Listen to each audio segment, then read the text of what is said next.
નમસ્કાર, આપ જોઈ રહ્યા છો સીએનસીટી ગુજરાત. સિદ્ધપુરના વોર્ડ નંબર 9માં છેલ્લા કેટલાય સમયથી દોડું પાણી આવવાની સમસ્યા યથાવત છે. વોર્ડ નંબર 9માં જાગૃત નાગરિક નગરપાલિકાના પ્રમુખને વોર્ડ નંબર 9ના જાગૃત નાગરિક નગરપાલિકા પ્રમુખના પતિદેવને ફોન કરતા તેમના પતિએ થોડું પીળું પાણી તો આવે એવા ઉડાવ જવાબથી સ્થાનિકોમાં નારાજગી જોવા મળી છે. છેલ્લા કેટલાક સમયથી નગરપાલિકાનું શાસન દિન પ્રતિદિન કથળી રહ્યું છે. બિનઅનુભવી અને બિનકાર્યક્ષમ હાથોમાં શાસન આવે તો ગામની પરિસ્થિતિ કેવી થાય તે જોવું હોય તો હાલનું નગરપાલિકા શાસન તેનો બેસ્ટ દાખલો છે તેવી લોકચર્ચા ચાલી રહી છે. નારી સશક્તિકરણ અને મહિલા નેતૃત્વ થકી વહીવટ થાય અને મહિલાઓને શાસન કરવા સમાન તક મળે માટે સરકારે સત્તામાં મહિલા અનામત દાખલ કરી છે. પરંતુ ગ્રાઉન્ડ રિયાલિટીમાં કેટલાક કેસ બાદ કરતા મહદઅંશે મહિલાઓના પતિદેવો અથવા પરિવારના કોઈ પુરુષ વહીવટ કરતા હોવાનું સર્વદિત છે. લોકોએ પણ આ સ્વીકારી લીધું છે અને આવા લોકોના હાથમાં સત્તા આવતા જ અંડરટેબલ વહીવટ કરવા અને ટકાવારીમાં જ તેમનો ડોળો રહેતો હોય છે.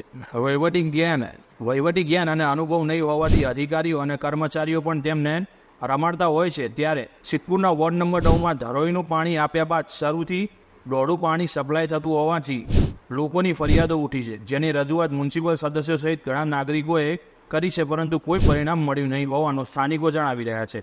સ્થાનિક એક જાગૃત યુવકે કંટાળીને પ્રમુખને કોલ કરતા વહીવટદાર પતિદેવ એક કોલ ઉઠાવીને દોડા પાણીની ફરિયાદ બાબતે થોડું દોડું પાણી તો આવે અને નગરપાલિકામાં આવીને રજૂઆત કરવાની તેવા ઉડાવ જવાબ આપતા લોકોમાં રોષ જોવા મળી રહ્યો છે. સ્થાનિક રહીશો નગરપાલિકા ઓફિસમાં ઢોલ નગારા અને થાળીઓ વગાડીને તંત્રને જગાડવા મોરચો કાઢવાની તૈયારી કરી રહ્યા હોવાની જાણકારી આવી રહી છે. ત્યારે નગરપાલિકા તંત્ર પાણી બાબતે સંવેદનશીલ અને સમસ્યા દૂર થાય તેવા પ્રયાસો કરે તે ઇચ્છનીય છે. સિદ્ધપુરમાં ચારેકોર ગંદકી કચરાના ઢગલા પાણીની ચેમ્બરો ઉભરાવી પાણીનો વેડફાટ મેન્ટેનન્સ અભાવે કરોડો રૂપિયાના સરકારે આપેલા વાહનોની દયનીય હાલત, અધધ ભ્રષ્ટાચાર, સત્તામાં બેઠેલા નેતાઓની જૂથબંધી તેમજ ઉપરથી કોઈનું નિયંત્રણ નહીં હોવાથી દિવસે દિવસે તંત્ર કથળી રહ્યું છે. સત્તામાં બેઠેલા અને બિનસત્તાવાર વહીવટ કરતા તેઓના પરિવારજનો તે ટેક્સ ચૂકવતા નાગરિકોને રજૂઆતો પ્રત્યે ઉડાવ અને તુમાકી ભર્યા જવાબો આપવાથી બચવું જોઈએ.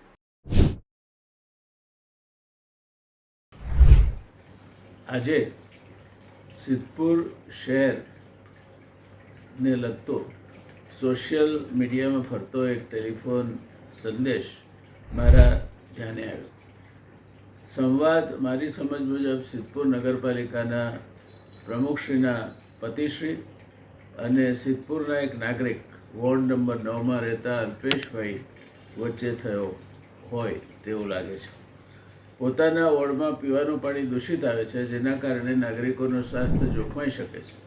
એવી અલ્પેશભાઈની ફરિયાદ સામે પ્રમુખશ્રીના પતિ પોતે અધિકૃત ન હોવા છતાં એમને જવાબ આપે છે કે આ ધરોઈનું પાણી છે અને આખા સિદ્ધપુરમાં આવું દૂષિત પાણી આવે છે. ફરિયાદ વોર્ડ નંબર 9ની છે, એમણે આખા સિદ્ધપુરમાં આવું દૂષિત પાણી આવે છે એવો જવાબ આપી અને આખા શહેરને જોખમમાં મૂકવાનું કામ કર્યું છે. તેઓ એમ પણ કહેતા સંભળાય છે કે થોડું પીળાશ પડતું પાણી તો બધે જ આવવાનું. આ પ્રમુખ પતિની જવાબ આપવાની સક્ષમતા શું છે અને કઈ સત્તાનીરોએ તેમણે પ્રજાને આ પ્રકારના જવાબ આપવાનું માથે લીધું છે તે આશ્ચર્યનો વિષય છે. આનાથી સિદ્ધપુરની પ્રજાના સ્વાસ્થ્ય વિશે ચિંતિત થઈ મેં આ સમગ્ર બાબત પાણી પુરવઠા બોર્ડના અધ્યક્ષશ્રી અને સભ્ય સચિવશ્રી સાથે ચર્ચા કરી. ફલસ્વરૂપ એમનું કહેવું એવું છે કે ધરોઈનું પાણી તો છેક આગળ સુધી જાય છે અને એ પાણી દૂષિત થયેલું આવતું એવી કોઈ શક્યતા નથી. એ પાણી દૂષિત હોઈ શકે જ નહીં.